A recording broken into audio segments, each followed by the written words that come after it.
Hello, friends, and welcome to Weekly Witness, Texas Impact's weekly podcast designed to help mainstream Texans of faith understand the legislative process and help you engage with public policy in the great state of Texas. My name is Scott Atnip, your host and Texas Impact's Director of Public Witness, and this is an episode I am not excited about at all, because we say goodbye to maybe the biggest friend of the program who has been on Weekly Witness more than anybody else. Texas Impact announced last week that Advocacy Director Joshua Houston would be soon leaving to take a new job with Caritas of Austin, and so we thought we needed a goodbye episode with Josh.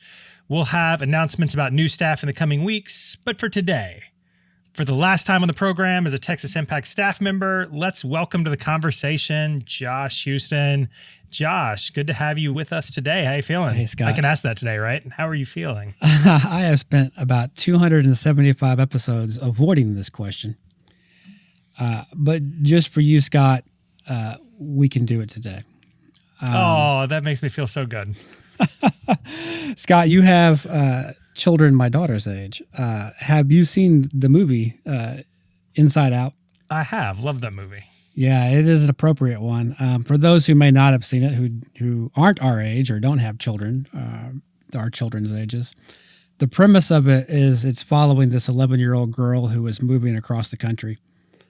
And the characters are the personification of emotions going on inside her brain. Is really well done. I highly recommend it for adults. You will enjoy it whether or not you have children or not. But like most people, I think that I try to exile sadness. And the premise of the movie is trying to figure out, like, what is the role for sadness in people? It's really kind of interesting. And like the movie, sadness has a purpose. It really reveals what we've loved. And the risk of loving something is that you will grieve when it changes. And I certainly have loved this work. I've loved the people I've done it with. I've loved my colleagues. I've loved our membership. I've loved the mission of this organization.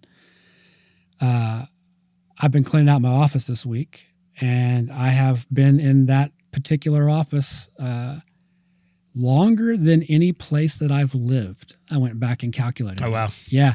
I moved when I was 7, and so there was 11 years at my parents' house that they still own.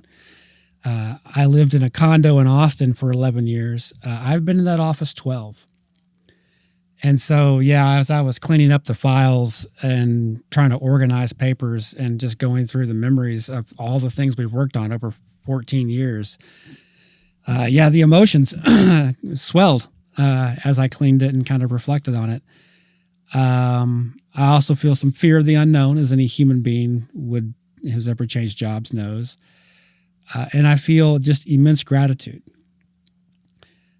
for the opportunity to represent my faith, to represent my church, and to try to make those teachings real in the world. It has been a wonderful 14 years of my life that have formed me as the adult that I am. And I am appropriately sad and also immensely grateful. Well, we are certainly grateful for you and sad as well. You will notice in the intro there, I said this was your last time on the program as a Texas Impact staff member. I'm hoping we'll hear from you again one day wearing another hat. I hope so too. Yeah, there are no goodbyes, I hope. This is hopefully not goodbye, but just a change to something slightly different, but I hope to still be around. Yeah, I mean, you are still going to be around, right? And I'm hoping, personally, I'm hoping we'll see you in the Capitol and various other places, but you are still going to be in the area and involved in similar work. Talk to us about what's next for you. Yeah, Caritas of Austin, I'll be doing their government affairs. So I'll still be lobbying for Caritas of Austin. If you're not familiar with them, because they are local here to the city, their mission is to prevent and end homelessness in Austin. So that includes all 3 levels of government, state, federal, and local. So there will be a lot more City Hall, but there will also still be some work in the Capitol. Maybe not as intensely living out of my backpack for 5.5 months, once every 2 years, every day. But certainly there will be some long nights in the Capitol still. and some time spent in there as well. All right. Well, we'll look forward to running into you around town, maybe in the beautiful pink building. Josh, you talked about reflecting over the course of the last few weeks. 14 years is a long time. Talk to us about some of your favorite moments. What are some of your favorite memories since you've been with Texas Impact? Well, Scott, I know you have one in particular, so we'll tee that one up. But before we get to that one, the youth groups in the summertime, I have really enjoyed. Many have, I get to talk to people of faith all the time, and people of faith, of course, are all ages. I think the ones that give me the most hope are the youth groups that often come through in the summertime. And we would do mock committee hearings and teach about the legislative process. And boy, I mean, those teenagers can do it just often better than adults. And I don't know why. I don't know why you get worse with age, but those kids can really do it. It gives you a lot of hope for the future and democracy. I really enjoyed a memory where I went to upstate New York as part of a foundation's strategic planning that they did, and they recruited 40 faith leaders under the age of 40, and somehow I got chosen, and I was there with all these different faiths, not just Christian, but Buddhist, Hindu, Islam, Judaism, and we were all talking about what it meant to be American and what it was like to be a person of faith in America. And, all of us talking about what we had in common. And it was amazing what we had in common. That was a really cool experience. Sitting in the Capitol cafeteria. I will miss getting to hang out in the Capitol cafeteria waiting for, it's a lot of hurry up and wait in the Capitol sometimes. And just the conversations that I would get to have with B and with Beeman, the camaraderie, and of course the mentorship. They taught me so much. I would not be who I am without them, and they have taught me what I know in this profession. And I will immensely miss that and have really good memories of that. I thought for sure you were going to go with something related to the bathroom bill and the giant rally on the front steps. Well, that was going to be the proudest things. That was your next question, Scott. But I don't want to get ahead then. All right, my bad. I'll remember a lot of those trips together as well. I remember you skipping out on evening activities in El Paso one time to do your fantasy football draft. That was particularly fun. Fun memory where Andrea Earl called you antisocial. And the one I also remember, Joshua Houston, was hearing about you splitting your pants while giving legislative testimony. I feel like that's one that's going to live in the Texas Impact lore. Yes, Beeman was there for that one. It was, we were in, I'll never forget it. It was Representative John Smithy was chair of the Judiciary and Civil Jurisprudence, which normally is a committee for lawyers. And so it was a late night. It was probably about 9 p.m. So it was to the point where it was just paid professionals in the room, which was good and bad. So if you've ever been in one of those hearing rooms, everybody likes to stand in the back of the room, largely because you're off camera, but also you can kind of just chat with your fellow lobbyists very quietly back there. And so we were all standing in the back of the committee hearing room, and they called me to testify. And I had my testimony in my backpack because I mentioned we live out of backpacks as lobbyists up there. And so I was standing next to Beeman and Steve Bresnan, who was a friend of the show. That's the spouse of Amy Bresnan, who was on just a week or two ago. I had him on a couple weeks ago. Yeah, good friends, good colleagues and professional friends. I love working with both of them. And so anyway, they are on both sides of me. And I squat down to get my testimony out of my backpack. And as I do, there is a very loud and audible rip. And I split my britches just right down the crotch. I mean, like if I had not been wearing black underwear, it would have just been a sight to behold. And thankfully, it was one of the podiums where you stand up and not sit down, because if I had had to sit at that moment, I would have been flashing the entire committee. But I had to just play it off as if nothing happened. And I went up there and testified. And, I could hear the snickers and the, oh my God, from my lobbyist friends as I did it, and then went up there and just did it and came back and made some friends that night with a lot of people knowing what had just happened, and had to play it off as if nothing happened. And went up there and I'll have to go back and find that film, but I don't think you can tell on film that I did it, because we went back and watched it to see how much of my rear end was hanging out of my suit. But luckily you could not see it, but it was a moment where your heart skips a beat, as you're about to do a thing that's highly nerve wracking. And then I went off and pulled that. And anyway, there are several people in the Capitol who remember that story, and I love telling that story because it's hilarious in hindsight. Well, the good thing about, exit conversations on Weekly Witness is I don't think you would have ever let us tell that story on air prior to today. So I'm thankful for that opportunity. I think you teased that this question was coming next, but talk to us about what you're most proud of over your time during these 14 years. Yeah, I had to think about this one because there's a lot of things. I think the number one thing personally is the school breakfast bill. And we got to kind of go back to 2013 for that one. But what I love the most is making policy, and it's I like untying those tough Gordian knots, because when you're making policy, and we haven't had the opportunity to do this in a while in Texas, politically speaking, but you are acknowledging that advocacy at its highest is when your interest conflicts with somebody else's, and it seeks a solution to both while maintaining your principles. And that's what I like about making policy, and excited about that at the local level. But at the state level, the one I'm proudest of is the school breakfast bill, where we could say at the end of the day, when that bill passed, I mean, there was a lot of procedure that had to happen to get that thing through.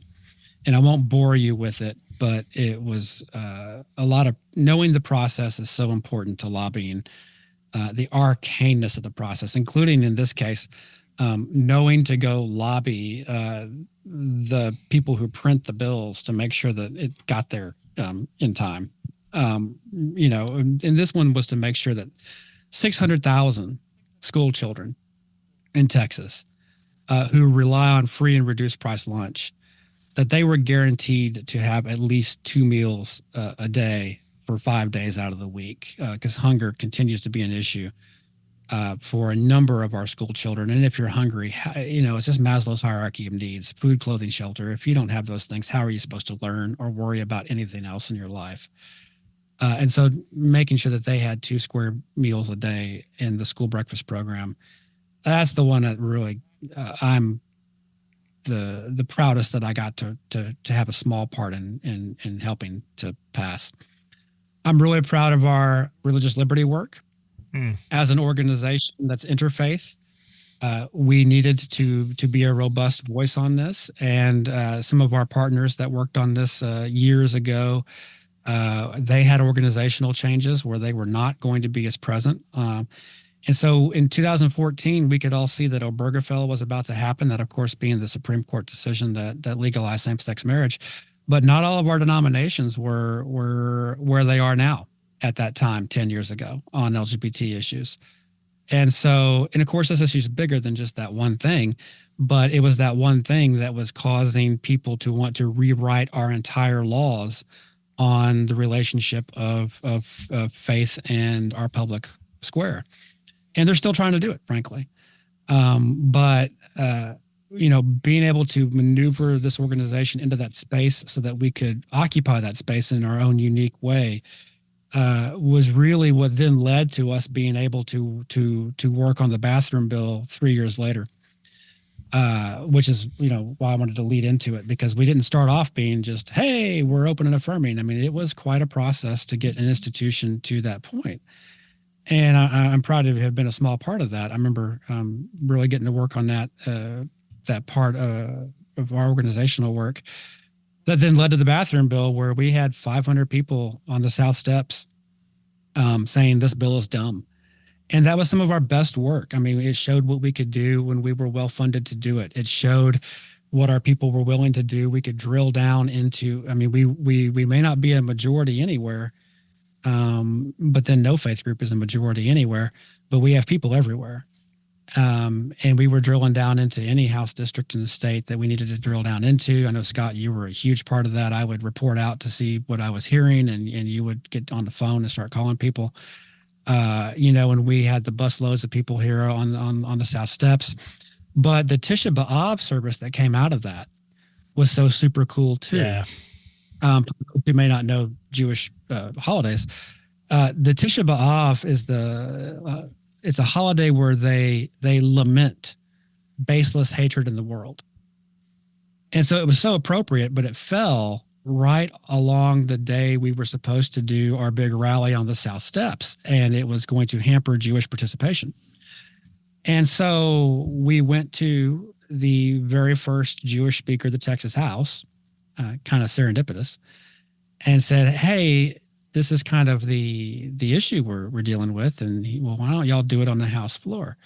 And I remember I had looked in the legislative history to see that, First Methodist Church of Austin, while they were building their building where they now sit in the 1910s and 1920s, I can't remember, it was right around the 1919-ish, they held their services on the House floor while they were building that building. So it was not without precedent. And so as far as we know, I have no idea how to prove this, but we think that the first Jewish speaker had the very first non-Christian service on the floor of the House, and that we were a part of that, which is super cool to have been a part of that. And I'm not Jewish, but it was a wonderful service to get to be a part of with the Jewish community. And that was really a cool thing. It was a proud moment and a favorite moment. And then I'm proud of the work we did on voting rights. The first time and only time we've been a part of a lawsuit, impact litigation in our organization's history was Senate Bill 1. And then finally, I'm super proud of the work we just did. The public school defenders did we didn't defeat the bill, but the work on the school chaplain bill required each school district to vote on whether or not to do it. And they successfully lobbied their local governments, their local school boards, and provided that critical cover of, hey, look, it's the local faith community that does not want this thing to happen. And they did it. I mean, local people in the sense of being, small p progressive in the literal sense of the word. Progressive originally meant many years ago that it was a belief that ordinary people could bring about change in a democracy. And they proved that it is still alive and well, and not a relic of the 1900s, but still alive and well in the 21st century. And so that work that they did to defeat that at a local level is work that I'm really proud to have been a part of over the last 8 months. There is certainly a lot to be proud of. And while you were talking, I was reminded, we've talked about this a lot of times, that the fun part of this work is engaging in the policy and really diving deep into that policy work. And along those lines, the last few years have been challenging. And I think we can agree that if Texas is going to take a turn back towards sanity, if the Texas legislature is going to once again start prioritizing local concerns and doing the important policy work that serves our communities, and to stop chasing extreme policies that cater toward primary electorates, Texans of faith are going to have to be at the forefront of that shift. And so what's your lasting message? What's your closing homework assignment for the listeners about the role that Texans of faith can and should be playing in these conversations? Yeah, I mean, my final homework has been America's final homework for the entire almost 250 years of our existence, which is democracy, and democracy at a local level. Focus on your communities. Prioritize your local government, your local police, your school boards. These are who implement whatever comes at us from the national level, whatever comes at us from the state level. They're going to implement it. And there is great flexibility in how they implement it. And, that is really going to be your last line of defense, is that local government. Strategically, it's the bench, the farm team, if you will, from which sanity will come. It's where your next state leaders are going to come from. They are going to have experience running a campaign. They're going to have experience with policy making. And, I can tell you as a lobbyist, some of the best state reps and best state senators got their start on a school board or on a city council or as mayor. So again, your vote is most potent at a local level. Your voice is most effective at a local level. And the Chaplain Bill just proves the concept that you too, I don't care who you are, you, citizen of a democracy, you too can be a lobbyist and you too can be effective. Don't let that Chaplain Bill be a one and done. Let it be the beginning of something. Stay engaged at a local level. And that is where you will find that you're effective. It is where sanity still lives, and from where sanity will rise again up through the other levels of our governments, from the local to the state to the federal. The old saying that all politics is local is certainly being questioned in our era of social media, but structurally it is still true, and there's no reason that it can't be our path back, our strategic path back to sanity. You mentioned the work of the public school defenders. We have a lot of teams and a lot of efforts through Texas Impact that you have certainly been a part of, helping shape over the years. What are your hopes for Texas Impact? What are your hopes for the communities and teams that you've been so instrumental in shaping over the years? Yeah, when I think of Texas Impact, there will never be a they or them. It'll always be a we for me, first person plural. I will still absolutely be a person of faith in the community always. I will still be a member. And so for me, the organization's success is our success. And I truly believe that we will be successful, in going forward. I think that we are on the right path strategically. I look forward to seeing what those teams become.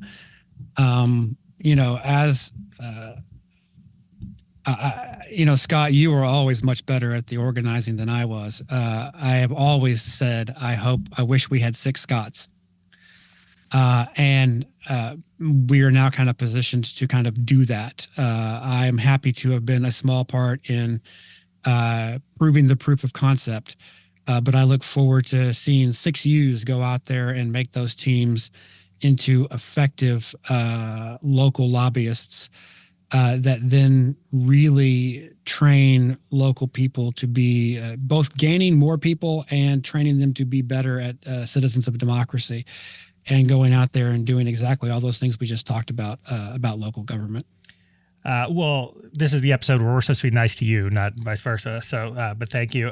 You have certainly played a large role in resourcing and equipping all of those teams, and we're grateful for that. I'm also grateful for your friendship and for all the time that we spent together. But the thing I feel like I'm going to miss most is, like, I don't really understand who I'm going to talk women's college basketball with on this program or in the office. UT just had a really good season. Coming for South Carolina next year. Rory Harmon's coming back. Who am I supposed to talk to about this? I feel like it's all setting up for a big run, and you're not going to be here to educate our voters on UT women's basketball. Yeah, I have good news for you. There are a lot of new fans that are out there. Okay. It was wildly popular. In fact, I saw a statistic where there were more viewers that watched the Iowa LSU rematch than watched the NBA Finals. And I thought that's pretty cool. I know you have a daughter. I have a daughter. It is cool to see that beginning to reach parity. And there are a number of sports where that's starting to happen, like soccer. And I'm glad to see that for basketball, because it's a sport that I personally love. And I love that I love it with my daughter and that we enjoy it together. And I'm glad to see many others out there having a similar experience. Lots of new fans out there for you to talk about it with. All right. Well, maybe we'll have a spin-off podcast, Weekly Witness, sports or something. I don't know. We'll have to chat about that. Also, you have my cell phone. I do have your cell phone. So.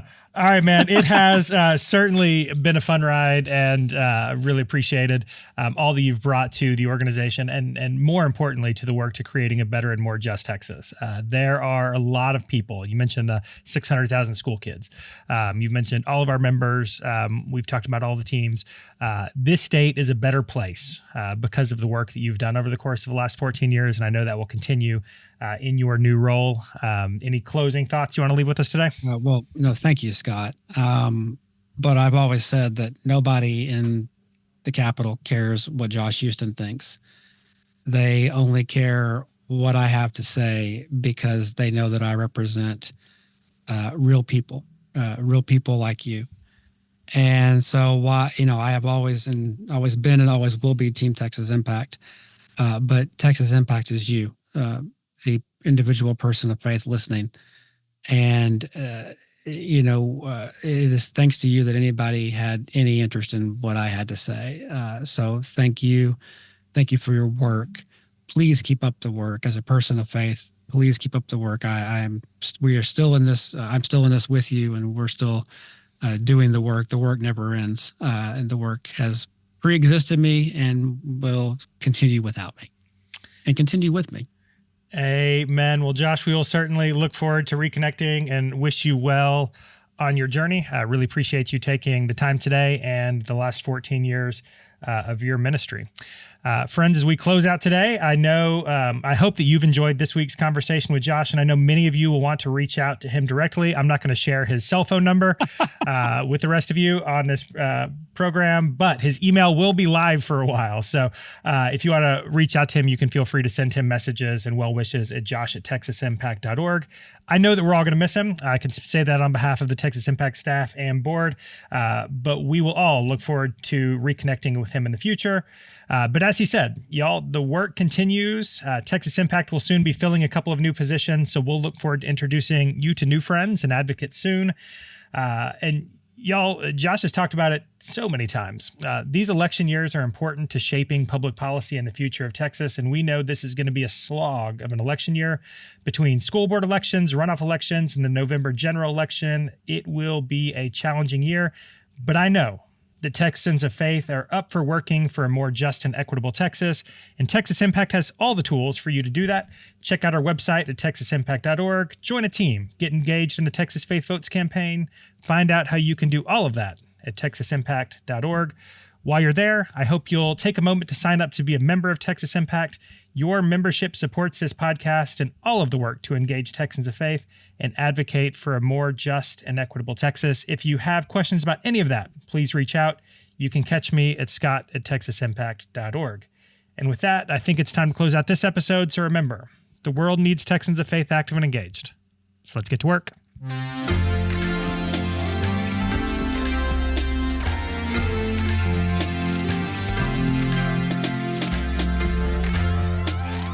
Weekly Witness is hosted by Scott Atnett, engineered and produced by David Fasalo. Our executive producer is B. Moorhead. The opinions expressed on Weekly Witness are those of Texas Impact and our guests, and do not necessarily reflect the views of our sponsors. Weekly Witness is a product of Texas Impact, people of faith working for justice. Visit us online at texasimpact.org.